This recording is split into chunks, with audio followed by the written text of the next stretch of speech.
बच्चों हमारी ये सिविक्स का लास्ट चैप्टर है, आउटकम ऑफ डेमोक्रेसी।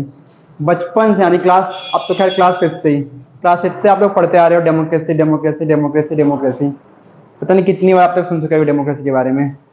अब ऐसा हुआ है कि कुछ बच्चे आगे आके साइंस लेंगे, कुछ कॉमर्स लेंगे और कुछ आर्ट्स भी ले लेंगे। तो जो साइंस और कॉमर्स लेंगे उनका तो पल्ला पड़ेगा नहीं दृष्टि से। तो यानी कि जब हम समाप्ति कर रहे हैं, शुरुआत भी डेमोक्रेसी से की थी, खत्म भी डेमोक्रेसी पे कर रहे हैं। तो डेमोक्रेसी का आउटकम क्या है? आउटकम का मतलब है कि इंडिया ने डेमोक्रेसी को क्यों अडॉप्ट किया, डेमोक्रेसी को अडॉप्ट करने के बाद क्या क्या हमें फायदा देखने को मिला, ये सारी चीजें हम पढ़ेंगे।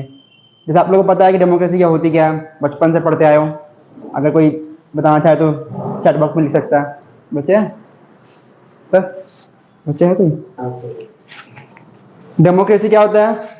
सबसे जो सिंपल डेफिनेशन है अब्राहम लिंकन की, by the people, for the people और टू द पीपल। जनता द्वारा, जनता के लिए और जनता से शासन, हमने पढ़ा है। लेकिन डेमोक्रेसी कैसे अच्छी है अदर फॉर्म ऑफ गवर्नमेंट से, हम ये देखेंगे चैप्टर के अंदर। जैसा कि आपको पता है, अगर आपको पता करना है कि कोई चीज अच्छी है बुरी है तो कैसे करते हैं? अगर आपको मैं बोलूं कि सपोज मैं अच्छा हूं या बुरा हूं, आपको कैसे पता लगाओगे? आप क्या करोगे? कंपेयर करोगे। जो मैं से पहले टीचर पढ़ा के गए थे उनसे कंपेयर करोगे, या जो मेरे आने वाली टीचर होंगे आप सोचोगे कि ऐसा चीज होना चाहिए। तो कंपेयर करके ही हम ढूंढ पाते हैं कोई चीज अच्छी है या खराब है। तो ऐसे ही अगर आपको कंपेयर करना है डेमोक्रेसी को, तो हम तानाशाही डिक्टेटरशिप से कंपेयर करेंगे कि हाँ डेमोक्रेसी में क्या अच्छाई है और क्या बुराई है। मेनली हम इस चैप्टर में तीन एस्पेक्ट को पढ़ेंगे।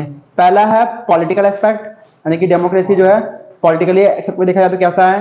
पॉइंट नंबर 2 इकोनॉमिकल एक्सेप्ट, और थर्ड जो है सोशल एस्पेक्ट। तीन चीजों पे आउटकम ऑफ डेमोक्रेसी को हम खत्म करेंगे। पहला पॉइंट क्या है? Democracy is how are democratic government better than other form of government. Question ही पहला बनता है एग्जाम के टाइम में भी कि how are democratic government better than other forms of government, कि डेमोक्रेसी कैसे बेहतर है अदर फॉर्म ऑफ गवर्नमेंट के कंपेरिजन में। तो आप पहला पॉइंट देखोगे कि प्रमोट इक्वालिटी अमॉन्ग सिटीजन। पहला पॉइंट क्या है हम पढ़ने जा रहे हैं, पहले समझते क्वेश्चन क्या है। क्वेश्चन ये है कि डेमोक्रेसी जो है वो कैसे बेटर है अदर फॉर्म्स ऑफ गवर्नमेंट के कंपैरिजन में। तो पहला पॉइंट क्या है? पहला पॉइंट है आपका कि प्रमोट्स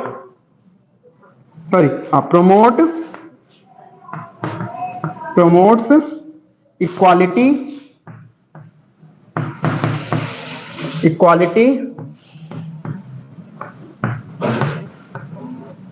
अमंग सिटीजन्स।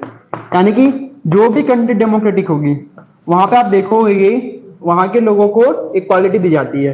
जैसे कि अगर आप इंडिया में देखते हैं तो इक्वालिटी मिलती है हमें जाति धर्म के आधार पर। जैसे इंडिया क्या है, इंडिया एक सेकुलर कंट्री है तो इक्वालिटी लेके आती है। और सबसे अच्छा एग्जाम्पल यूएएफ। यूएएफ क्या होता है? Universal adult franchise. ये हमें सबसे अच्छा एग्जांपल देता है इक्वालिटी का। जो भी कंट्री डेमोक्रेटिक होगी वो सभी सिटीजन को ज्यादातर कोशिश करती है कि यूएएफ दे, ताकि इक्वालिटी उनके पास आ सके। पहला पॉइंट यही है कि promote equality among citizen. Point number 2 देखते हैं। पॉइंट नंबर 2 क्या है?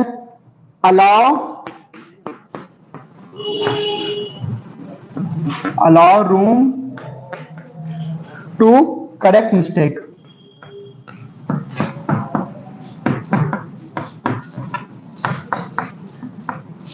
यानी कि जो भी कंट्री डेमोक्रेटिक होगी वहां पे जगह होती है। जैसे मान लीजिए कोई सरकार है, सरकार ने अगर कोई गलती की है, सरकार क्या करेगी, उनके पास अपने आप को इम्प्रूव करने का टाइम आएगा। जैसे 5 साल की सरकार होती है तो 5 साल के बाद फिर क्या होगा, उनकी मान लीजिए मेरी सरकार बनी इस साल, ठीक है, मैंने 5 साल काम किया, उसके बाद अगर मान लीजिए मैं हार गया अगले चुनाव में, तो मैं 5 साल अपने मेहनत करूंगा, जो अगली सरकार मेरी सरकार नहीं बननी चाहिए, मैं 5 साल मेहनत करूंगा अपने ऊपर, तो ये मैं मिस्टेक अपनी सुधारने का मुझे यहाँ पे चांस मिलता है, जो कंट्री डेमोक्रेटिक होगी। पॉइंट नंबर थर्ड क्या है? पॉइंट नंबर थर्ड है provide a method, provide a method to resolve conflict. आप देखो, अगर जो कंट्री डिक्टेटरशिप जहां तानाशाही है, वहां पे कॉन्फ्लिक्ट आपको देखने को नहीं मिलते हैं, क्योंकि अपना वचन ही अपना शासन वाला सिस्टम होता है। लेकिन डेमोक्रेसी में ऐसा नहीं होता है। डेमोक्रेसी में सरकार को जवाब देना पड़ता है जो अपोजिशन में होते हैं। तो क्या होता है, लेकिन कॉन्फ्लिक्ट तो होता है, लड़ाइयाँ तो होती है, लेकिन जब बहुत सारे लोग मिलकर किसी चीज का डिसीजन देते हैं तो आपके पास सॉल्यूशन भी अच्छे अच्छे आते हैं। तो इसमें हमें provide a method to resolve conflict, यानी सब लोग मिलकर कोई भी कॉन्फ्लिक्ट देश में, मान लें कोई भी संकट आ गया है, तो संकट को रिजॉल्व करने के लिए हमारे पास अलग अलग मेथड मिलती है, डेमोक्रेसी में देखने को मिलती है। बाकी डिक्टेटरशिप में ऐसा देखने को नहीं मिलता है, क्योंकि वहां पर क्या है, राजा ने बोला करने का तो करने का, आगे यहाँ पे गुंजाइश नहीं होती है। पॉइंट नंबर 4 पढ़ते हैं। पॉइंट नंबर 4 क्या है? पॉइंट नंबर 4 है improve the quality of decision making. ये क्या होता है? इंप्रूव द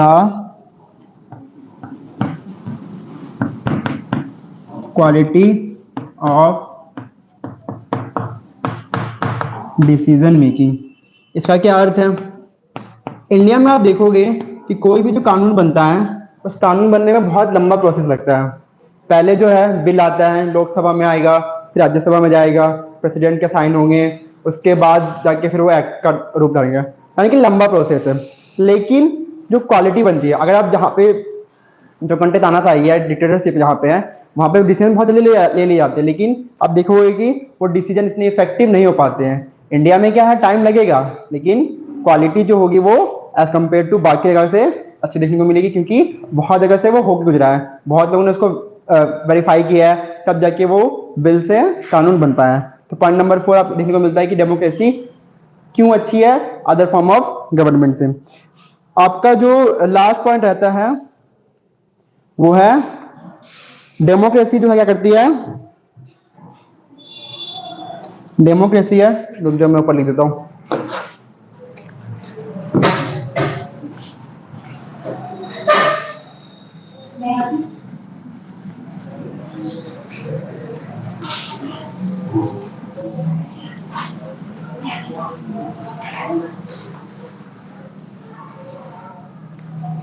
लास्ट पॉइंट जो है आपका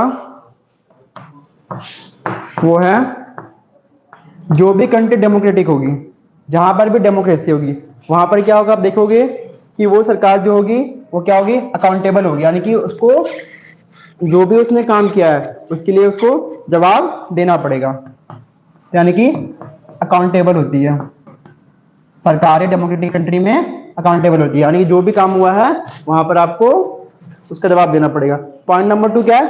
रिस्पॉन्सिव होती है। रिस्पॉन्सिव का क्या अर्थ है? रिस्पॉन्सिव का अर्थ है कि सरकार जो है वो अपने मन से कानून नहीं बना सकती। अगर जनता की कोई रिकमेंडेशन आई है, उस रिकमेंडेशन को भी सरकार लेती है, ठीक है। और ये लास्ट जो पॉइंट है वो है लेजिटिमेट गवर्नमेंट। जो भी कंट्री आपकी देखोगे, जो भी कंट्री डेमोक्रेटिक होगी, वहां पर देखने को मिलेगा कि वो लेजिटिमेट होगी। इसका अर्थ क्या होता है?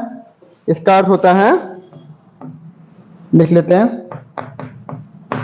Legitimate government. देखो, लेजिटिमेट गवर्नमेंट का अर्थ होता है, एक सेकेंड,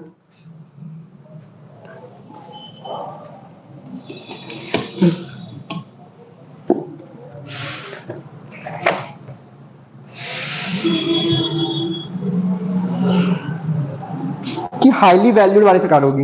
हाईली वैल्यूड का मतलब क्या होता है?